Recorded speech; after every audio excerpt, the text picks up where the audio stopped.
आप गंगा नदी में 60,000 बार डुबकी लगाते हैं तो आपको पुण्य प्राप्त होता है, लेकिन अगर सरयू नदी को सिर्फ देख लेते हैं तो उतना ही पुण्य प्राप्त होता है। हम इस समय है सरयू नदी पर, और सरयू नदी का महत्व आज की पूजन अर्चन के लिए कितना है, ये जानने के लिए मेरे सहयोगी और आचार्य सब मेरे साथ हैं। अभिषेक, ये बताइए कि क्या महत्व है सरयू का, सिर्फ डुबकी लगाकर या फिर जलाभिषेक के लिए भी? महत्व तो ये है, और इस महत्व को मैं मनोज्ञा अभी जो भगवान श्री राम के मंदिर में पूजन अर्चन चल रहा है उससे जोड़ूंगा। कल यहाँ पर बाकायदा जल परिक्रमा हुई है। सरजू के जो 9 वारिदिनी कलश हैं उसमें सरजू के जल को भरा गया है और उससे पूजा होगा। और जो कलश मैंने कहा, अब आप सोचिए कलश की पूजा का महत्व क्या होता है। हम आप बहुत देर से काफी संस्कृत में बातें करने लगे हैं, तो उसके लिए बाकायदा मंत्र है, ओम कलशस्य मुखे विष्णु कंठे रुद्रा समाश्रिता मूले तत्र स्थितो ब्रह्मा मातरो लोक मातरा। तो कलशस्य देवता, जो कलश देवता है, उसमें सरजू जी का जल लेकर के और राम मंदिर की ओर यहाँ से वैदिक गए हुए हैं। तो यहाँ से आप समझ लीजिए प्रभु श्री राम का अभिषेचन पूजन इस सरजू के पवित्र जल से होगा। मनोज्ञा आचार्य वरुण दास जी, आप बताइए कि ये पूजन अर्चन में जल का क्या महत्व है? जल ही तो सब कुछ है, जल ही जीवन है, जल ही मृत्यु है। तो अभी तक आपने सुना होगा जल जीवन है। तो कलश के अंदर सारे जल के अंदर सारे देवताओं का आवाहन किया जाता है। जब यह सृष्टि हुआ था उस समय सबसे पहले चारों तरफ जल ही जल व्याप्त था, और उस जल के ऊपर ही यह सृष्टि हुआ। पृथ्वी भी जल के ऊपर ही है, इसलिए जल का बहुत महत्व है। जल में जल के देवता वरुण जी, वरुण सत्यम भनमसी इत्यादि मंत्रों के द्वारा, और कलश में जितने जब अभिषेक जी ने जहाँ छोड़ा उसके आगे है कलश सप्त सागरा वसुंधरा, सारे सागर का वसुंधरा का, ऋग्वेद सामवेद अथर्ववेद यजुर्वेद, सारे वेदों का, सारे तीर्थों का, सरी तीर्थानी सरिताओं का, और जितने तीर्थ हैं। इसके अलावा जो पवित्र 7 नदियां हैं हमारे यहाँ, गंगे च जमुने चैव गोदावरी सरस्वती नर्मदे सिंधु कावेरी जलेस्मिन सन्निधिम कुरु। ये आज वरुण पूजन भी, ये भी अहम बात है जो बता रहे हैं आचार्य जी। आज वरुण देवता का पूजन भी है राम मंदिर परिसर में। अवधेश, आप बताइए, ये पूजन अर्चन जब करते हैं तो ये पंच तत्व का क्या महत्व आ जाता है, और इस जलाभिषेक?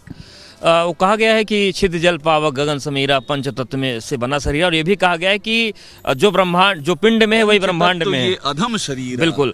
तो ये अधम नहीं, ये बहुत ही विद्वान पंडित अभिषेक उपाध्याय भी हमारे साथ हैं फिलहाल अवधेश। बिल्कुल। और रही बात सरयू की, तो भगवान राम को जितनी प्रिय अयोध्या है उतनी ही प्रिय सरयू है। तुलसीदास जी ने लिखा कि कोटि कल्प काशी बसे मथुरा कल्प हजार, एक निमिष सरयू बसे तुले न तुलसीदास। यानी कि अगर आप पलक झपकने का जो समय है उतने में सरयू जी का आप दर्शन कर लेते हैं तो आपको तुलना नहीं की जा सकती क्या पुण्य मिलता है। और एक चीज़ और भी मिलती है कि जब लंका को जीत लिया राम ने, तो लक्ष्मण जी ने कहा कि थोड़ा रुक लेते हैं, सोने की लंका है। तब भगवान राम ने कहा कि अपिच स्वर्णमयी लंका न में लक्ष्मण रोचते, जननी जन्मभूमिश्च स्वर्गादपि गरीयसी। तो ये सरयू और अयोध्या के प्रति ही राम का प्रेम था, और सरयू को भगवान ब्रह्म का जो द्रव स्वरूप कहा गया है। मतलब ये सरयू हमें जल लगती हैं, लेकिन ये ब्रह्म का द्रवित स्वरूप है। सरयू सगुण पुमान कहा गया है कि अयोध्या च पूर्ण ब्रह्म सरयू सगुणन प्रमाण तन निवासी जगन्नाथ। ही जगन्नाथ बैठे हैं, सत्यम सत्यम बदाम में हम। तो मतलब ये द्रवित स्वरूप है, ये ब्रह्म है, बस द्रव के रूप में है। सही है कि 17 जनवरी को भगवान जगन्नाथ का भी श्री कॉरिडोर हुआ है। श्री कॉरिडोर हो या राम कॉरिडोर हो या फिर पूरा राम मंदिर हो, जब आप महत्व की बात करते हैं तो पंच तत्व के साथ इस पूजन अर्चन में क्या भगवान को मनुष्य रूप में ला रहे हैं, इसलिए है ये महत्व? नहीं, भगवान तो मनुष्य रूप बन करके सबको आदर्श बताए कि मनुष्य को करना क्या चाहिए। भगवान तो ब्रह्म है, और ब्रह्म आकर के इस धरती पर हम लोगों को अनुभवित किया कि कैसे किसको रहना चाहिए, कैसे किसको करना चाहिए। तो भगवान राम तो ब्रह्म है, इसलिए ब्रह्म के रूप में हम उनको। आचार्य जी, मंत्रों के साथ मुझे बताइए आज के दिन का महत्व और पूजन अर्चन। आज जैसे अभिषेक जी ने कहा कि वहाँ संकल्प, न्यास हमारे यहाँ सबसे महत्वपूर्ण चीज़ है।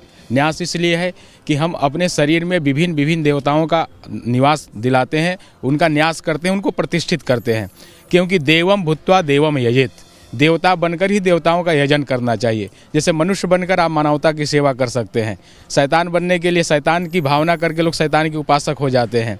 सपेरे जो हैं वो लगता है सांप के तरह हो जाते हैं। उसी तरह हमारे यहाँ देव स्वरूप बनकर ही देवताओं का निवास करके, इसलिए आज विष्णु द्वितीय प्रार्धे श्री श्वेत वाराह कल्पे वैवस्वत मंत्रेष्टाविंशति तमे कली कली युगे प्रथम चरणे जम्बू दीपे भारतवर्षे भरतखंडे आर्यावर्त एक देशांत गते उत्तर प्रदेशे अयोध्या क्षेत्रे बहुधा अवतारे विक्रम नाम संवत्सरे 2080 इस समय चल रहा है, 81 आने वाला है। नल नाम संवत्सरे माशा नाम मासोति उत मासे पौष मासे शुक्ल पक्षे आज नवमी है, उस दिन द्वादशी तिथौ इत्यादि। और इसके बाद की प्रक्रिया भी यहाँ नहीं बोली जा सकती क्योंकि अंदर की बात है। तो ये सब इस प्रकार से हम संकल्प लेंगे और वहाँ पर तो हेमाद्री संकल्प है। हेमाद्री संकल्प में और भी जितनी प्रक्रिया है, बड़ी प्रक्रिया है, वो सारी चीज़ों का स्मरण करके तो हम शिव संकल्प होते हैं। जज्जाग्रतो दूर मुदयति दयवंत दुसुप्तस्य तथैवैति दूरंगमन ज्योतिखांग ज्योतिरेकं तन्मे मनः शिव संकल्पमस्तु। देखिए, संकल्प आपका लेना क्यों महत्वपूर्ण होता है, क्योंकि बिना संकल्प के तो जीवन ही अधूरा होता है। कैमरा पर्सन सूरज पांडे के साथ मनोज्ञा लोईवाल, अयोध्या, एबीपी न्यूज।